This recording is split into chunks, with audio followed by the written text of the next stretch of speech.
está no en la parte norte, bastante cerca de Múnich, como para localizarnos geográficamente. Esta escuela, a diferencia de las otras dos, es una escuela que se va a establecer después de la Segunda Guerra Mundial. Las otras dos, ¿se acuerdan? Estuvieron antes, después de la Primera. ¿Cómo se origina esta escuela?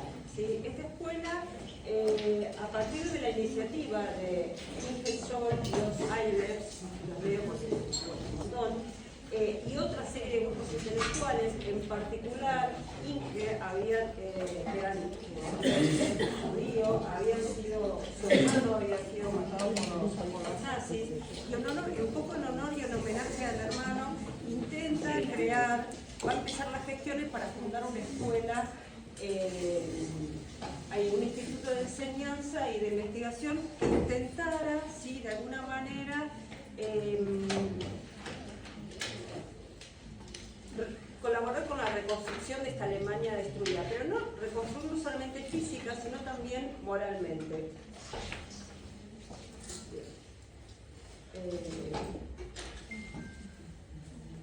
Para esta escuela empiezan a planear y en principio las primeras ideas que se manejan es seguir como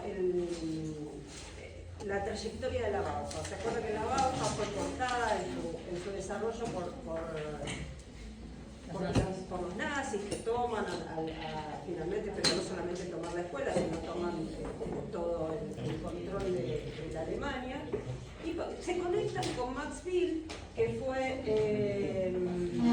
había sido alumno de la Bauhaus, e intentan, en principio, en estos primeros manejes, en 1946, ellos empiezan a pensar en esta escuela, que les va a llegar bastante, porque una de las cosas que ellos quieren es que esta escuela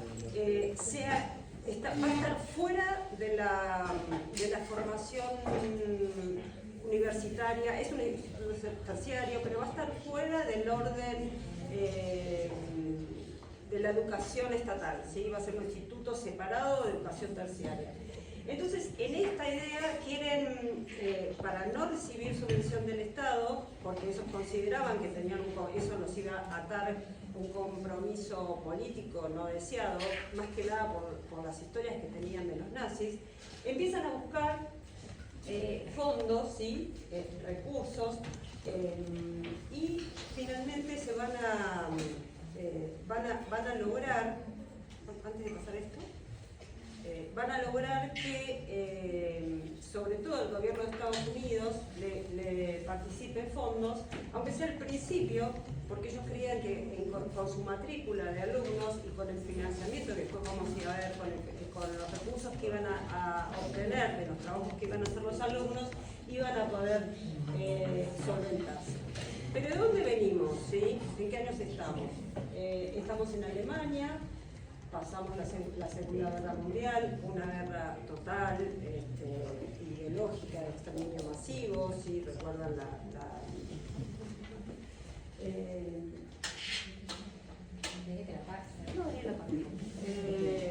bueno, esta es una imagen de lo que quedó de Hiroshima después de la bomba atómica.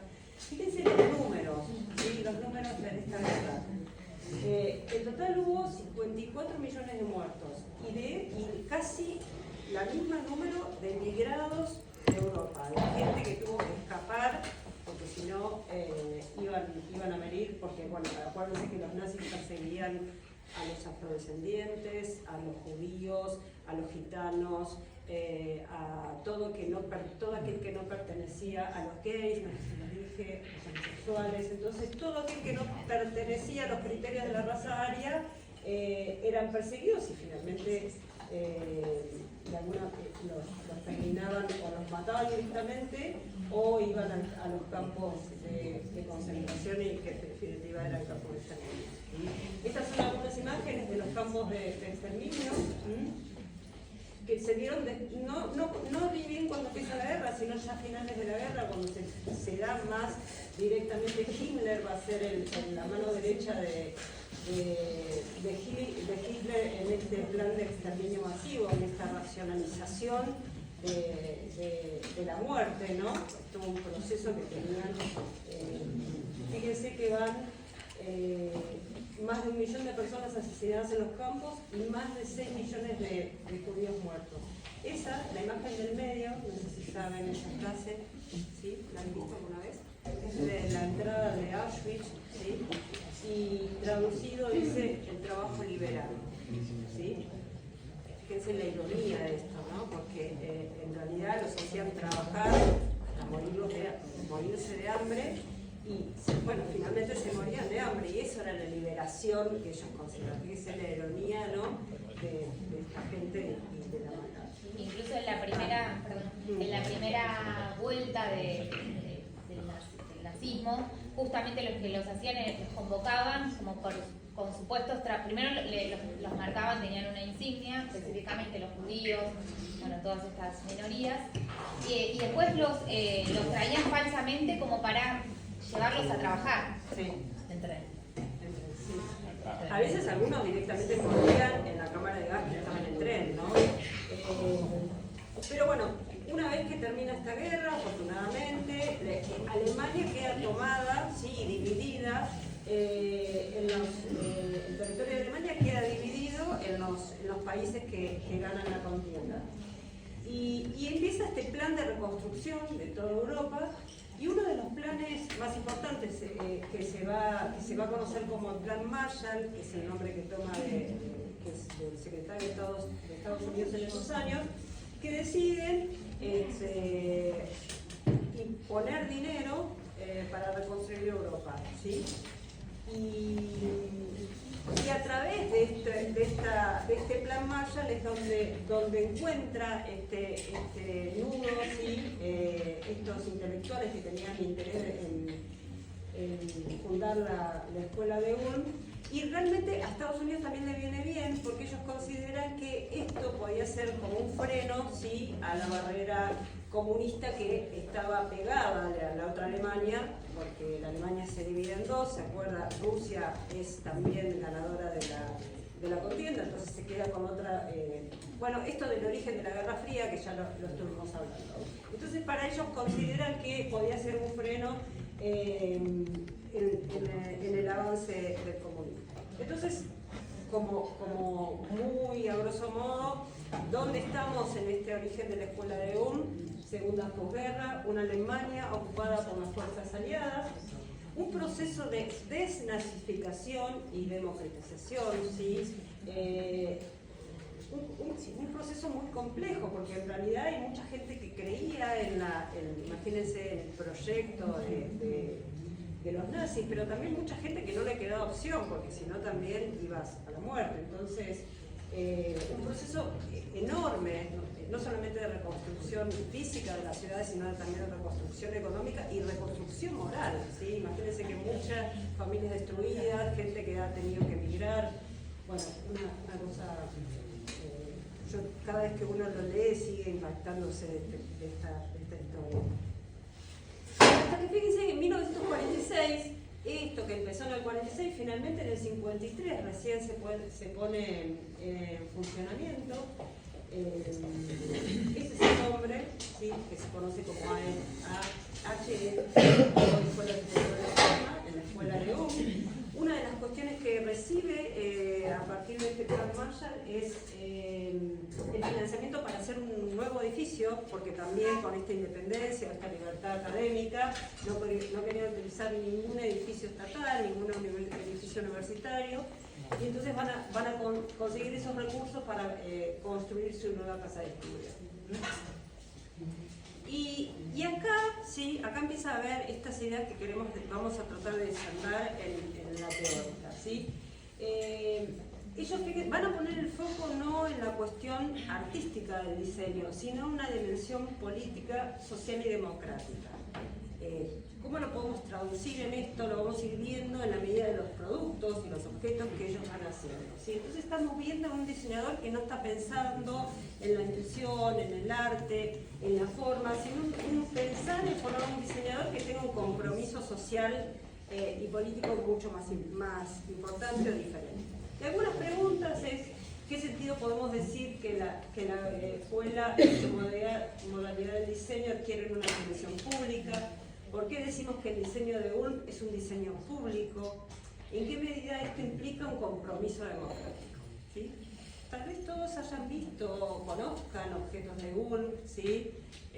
Por ahí son preguntas que todavía no se han hecho. Bueno, hay gente que ya está trabajando con la escuela, así que tal vez hayan aparecido estas ideas. Una de las cosas que más aparece en evidencia es cuando uno empieza a buscar en ULM. Casi no hay sillas, casi no hay objetos individuales como uno lo encontraba en Bauhaus, sino empiezan a ver como sistemas de objetos, ¿sí? Este es un famoso trabajo de un alumno, que es un sistema, es una vajilla es un proyecto para una vajilla de un hotel. Y fíjense cómo es la idea de sistema, ¿sí? No la vasija, no la tetera individual como veíamos en la Bauhaus, sino por ahí unidades que sumándose forman un sistema. Algunas ideas, objetivos que se plantea esta escuela es, se cambia por ahí la idea de reeducación, que fue por ahí uno de los primeros conceptos que se usó al principio, sino por la idea de reorientación. Es mucho más duro reeducar que orientar en términos... Si decirle a alguien que te voy a reeducar es muy diferente a decirle que te voy a reorientar, ¿no? Privilegiar los aspectos políticos sobre los creativos, se van a las cosas. Y fíjense, en puntual, en definitiva, en los objetos, ¿sí? En los objetos que se van a producir en la escuela, se van a proyectar. Acrecentar el valor de uso de los objetos y no el valor de cambio, ¿sí? Estar trabajando sobre el uso de los objetos, sobre el destino final, y no en el valor de cambio, la posibilidad en el mercado que tenga eso, muy diferente por ahí a lo que veíamos en el mercado norteamericano. Proyectar bienes durables, también muy diferente al styling, ¿sí? Esta idea de pensar no un objeto que tenga una obsolescencia planificada ya determinada, sino pensar que este bien puede durar la mayor cantidad de tiempo posible. Y eso está unido a la idea de reducir el derroche, ¿sí? Imagínense en una sociedad con pocos recursos, así que eran fundamentales tal vez estos puntos. Y hay algo que me pareció muy interesante tomarlo y pensarlo a lo largo de la teórica, es en estos años y también en las vanguardias, saqué este comentario de un libro que se lo hemos pasado a nosotros, que es parte de la biografía, que es esta idea de si cambiamos el mundo, si cambiamos el entorno, cambiamos lo social. Y esta idea está por detrás de esta escuela, ¿sí? Si nosotros cambiamos el entorno doméstico, el entorno de la ciudad, podemos hacer un cambio social. Y era una idea que estuvo presente en las vanguardias artísticas y también estuvo presente en la creación, en la fundación de esta escuela.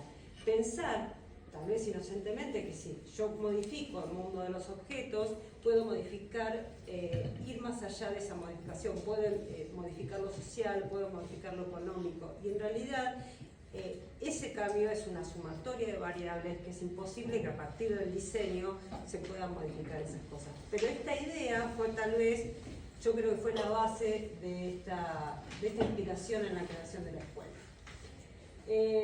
Como les decíamos, la escuela finalmente encuentra recursos y van a hacer estas escuelas. Allá está la vieja ciudad de León, arriba a la derecha, que la separa un río, y esta va a ser la escuela que la va a diseñar Max Philp, el mismo que va a ser director, va a fundar la escuela. Igual cuando ellos se instalan en la escuela tardó muchos años más de lo que se pensaba.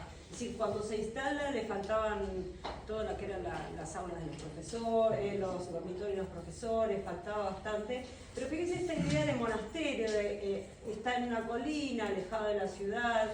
Estos alumnos eran internados porque, a ver, no internados, sino como la idea de campus, ¿no? Ellos vivían, no es que no podían salir, sino vivían ahí junto con los docentes y alumnos, compartiendo ya la vida, no solamente la vida en las aulas, sino la vida social. Y también el concepto que se puede ver en algunas universidades, quizás en esta no precisamente, pero esta cosa de ciudad universitaria, como podemos verlo en La Plata, en el cual también eso, se convivían de alguna manera diariamente en una rutina, profesores, alumnos. Sí. Así como hablamos en Bauhaus y en temas que hubo, hablamos de etapas, ¿sí? ¿Se acuerdan que Bauhaus hablamos de etapas que tenían que ver con los directores del curso preliminar, con las ciudades que estuvieron? Acá podemos decir que, a grosso modo, porque hubo algunas variaciones, pero no para entrar en detalles, dos etapas de formación, dos etapas en cuanto al plan de estudios. La primera etapa, que es cuando se funda con el director Max Bill, que su lema era Intuición Informa. Fíjense que está muy ligado a la cuestión artística del diseño. Y apenas dura 2 años esta etapa. Esa es una de las lámparas. Van a ver que el mismo edificio estaba, no es que no tenía terminaciones, sino que era muy básico en las terminaciones. Fíjense que es el hormigón a la vista, no hay molduras en el yeso. Después hay otras fotos que se ven mejor. Dura 2 años, dirigido por Max Bill. Igual la dirección era bastante interesante en esta idea de proyecto democrático, porque no había un director como, ¿se acuerdan de Bauhaus? Que teníamos a Gropius, un director cabeza, ¿sí? Acá había un director, pero también había una comisión, como si fuese un consejo académico, ¿sí? Que era el que entre todos armaban y tomaban las decisiones de la escuela. Entonces, en esta primera etapa, fíjense que el director Max Bill enseñanza basada en la continuación del modelo formal funcional de la Bauhaus, donde este diseñador era un diseñador artista. Todavía estábamos en esta etapa porque también muchos de los profesores tenían formación artística, ¿sí? Acuérdense que no había título de diseñador, entonces sí había cierta orientación hacia la forma y hacia el arte. Esos son unos taburetes, escritorios, son multifunciones que también los diseña Max Bill, y van a ser prácticamente todo el equipamiento básico de la escuela de las aulas de la escuela de Roma.